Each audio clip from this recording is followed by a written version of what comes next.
Hi everyone, it's a huge honor for all of us here, especially for me, to have one of the greatest tennis players in history, former number one, Andre Agassi. Andre, welcome. Hi, thank you.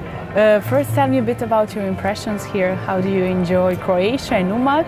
Well, I've been here a few hours only, but I got to see the city center. I got to see the sea, which is just behind us here, and a lot of wonderful people who have some warm hospitality, so it's been a great experience so far. I'm glad you like it here. Today you're playing an exhibition match with Goran Ivanišević. Obviously, you know, it's going to be kind of, Goran said, a revenge for 1992 and the Wimbledon final. You know, after that 1992, Goran had to wait for 9 years to get his trophy, his dream. Yeah. Throughout your career, what was the hardest thing for you to achieve? Something you had to wait for so long and work so hard to get? Steffi Graf. Oh, that's great. It took a long time. It took it took me 7-8 years I had to wait. You know, I tried. But, you know, it was, you know, my little journey in tennis was not easy, you know. I know. I lost my first 3 times and beat Juan, but then I didn't win again another 2 years, and then I won the next year, but then I went to 140 in the world and had to wait many more years to come back again to finally. So tennis is like it was a journey, yeah. And the journey teaches you a lot. So Goran lost, well, he lost a lot of maybe moments, he gained a lot of moments too. I admire your courage. I read your book Open. It's unbelievable, and inside I read that winning that Wimbledon trophy shut up a lot of critics, but what people didn't know that you were your own worst critic. So why were you so hard on yourself? Why? Because I think a lot of early childhood memories that were seared into me from my father, and you know, I didn't need my father anymore to criticize or to push. I could do it myself, you know.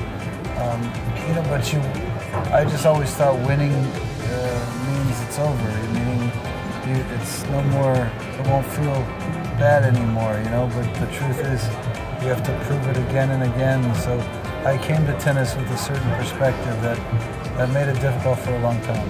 But as an athlete, were you more inspired by criticism or by admiration? No, for me, fear was my biggest motivator. If I was fear of losing, fear of failing, you know, respect for my opponent, fear that they're better than me, you know, that's what kept me sharp. Looking back at your amazing career now, what do you think was the best thing that fame brought you and taught you, and what was the worst thing? I think it's the journey that taught me so much. At number 1 in the world, you can be very disconnected with your life. And at the bottom, you can be very passionate and connected to your life. And that at both the top and the bottom, it's the same if you choose to engage with your life a certain way. So this was what it taught me. The hard way it taught me, beautiful lesson I learned at the bottom. And then at the end, it's magical to understand that life is about how you engage today. And so I think that's probably been the biggest lesson. So we could say that was your biggest lesson that you needed to learn in life? It's the biggest lesson that I'm thankful I learned, yeah.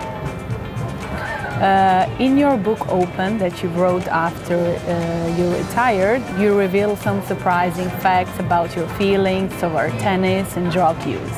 I know you said you wanted to help a lot of people with that book, but I wonder how did telling all that truth help you? Well, understanding it helped me, you know, making sense of it helped me. Telling it to people was realizing in writing my book that we share different experiences, but the same journey helped me. Sharing it with the world hopefully helps those that read it, you know, connects us more, connects anybody who reads it with themselves, you know. I don't want somebody to read it just to understand me better. I want somebody to read it to understand themselves better. And to have courage to follow their dream. So how different would your life have been if you haven't followed your father's dream and played tennis? Oh, it would be different, you know. My father had a dream for me, no question, and For me, it wasn't a dream for myself.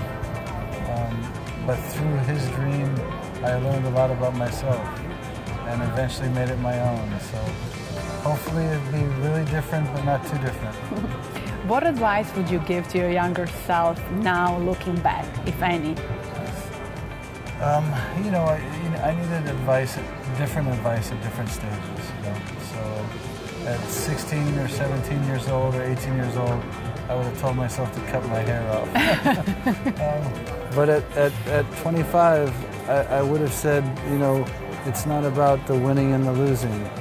It's about your reason for playing, and go find your reason before you damage yourself, before you unnecessarily hurt yourself. You know, so different ages, you tell yourself different things.